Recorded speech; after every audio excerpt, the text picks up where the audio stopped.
too, if you're into alcohol. Otherwise, avoid it completely.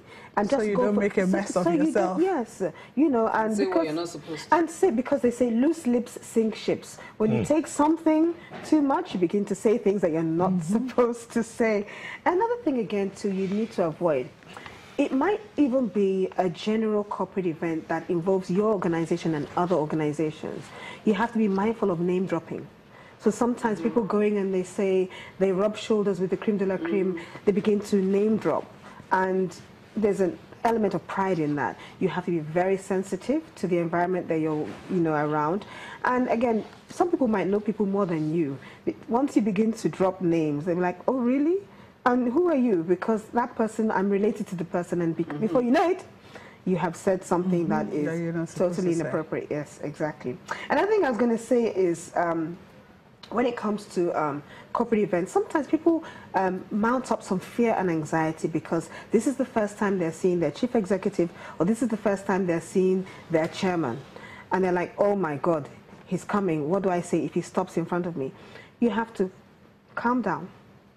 Just comport yourself in that environment, because this is the best place you can exert your leadership potential. This is the best place we can see if you have that leadership skill in you. So in environments like this, sometimes you find you're too junior and everybody around you is very senior. This is the best place to show that you fit into that environment.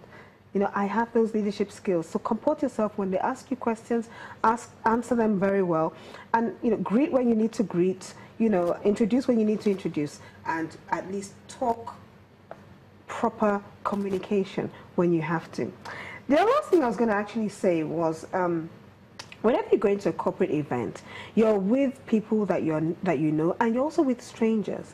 Don't go into an event and become wallpaper. What do I mean? You walk into an event and all you do is stay either by the bar or by the food or by the wall, expecting somebody to come to see you and say hello to you. Now, a lot of people may be introverted, but this is not the environment. Don't forget, it's a festive season, so you're supposed to be merry anyway. You try as much as possible to say hello to as many people as you can and cultivate some kind of communication, generate conversation, and before you know it, you're building up your relationships. A lot of people go into these events and they stay by the wall expecting someone to say hello to them. It's not going to happen.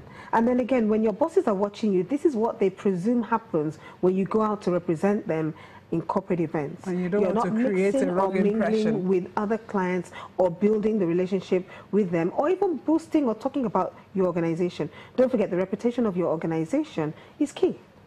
And you are the face of that organization. Whatever you do, whatever you say, however you behave, transpires into that organization's reputation. And that's why we say image indeed is everything.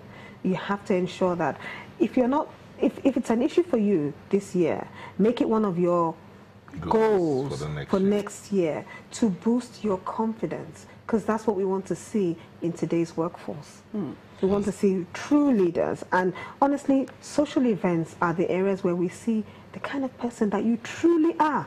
No matter how you put up a face or a front in the organization, in the formal environment, when you're in a social place, that's when we see your true personality.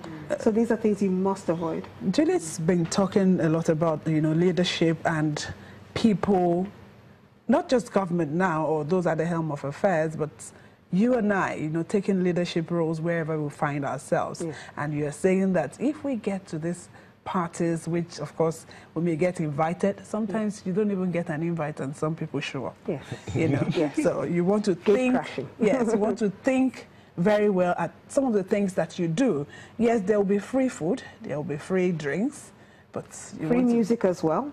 So how you dance too matters. Oh, yes. Okay. How you comport yourself. Don't forget, it's really funny. People don't always remember the good things you do, but they remember the bad things. Of course. Did you see how he or she was dancing at that party? And they begin to mimic that person. And that's the only thing they remember about you. The way you were. And there's nothing wrong with letting your hair down, but you still have to remember. Not go overboard. Be very conscious. I remember my husband, I used to say, why don't you let your hair down? He said, CEOs don't dance like that. and he said it in the simplest way to say, when you're in an environment where people are still looking up to you, you still have to comport yourself. You know, be social, be merry, make fun, you know, socialize with other people, but still be mindful of what you say, how you behave, your attitude, because that's what people will remember about you. It's true. You know, this period, both of you came through the traffic situation. It's the festive period. Julia talked about caring. No, so if we're going to give a word of advice, now you talked about dancing. We'll step outside in a few minutes to go and join the band. I mean, we have a band set up out there. It's the Ebony Band, and it's the festive edition, I mean, the Christmas edition of Sunrise. So we're going to go out there, and then we would demonstrate a bit of how to do the dance. We're supposed to do that place. But let's look at words that we can give out to the people before we step out. Maybe we'll start with you, Janet. You talked about a structured system, structuring yourself, let's just say structuring yourself for the next year, structuring yourself for this season, attitudinal change. So who's going to start? Well, I would say that it's really important now that the new year is coming and this year has passed. It's time to sit down and reflect, you know, reflect on the past.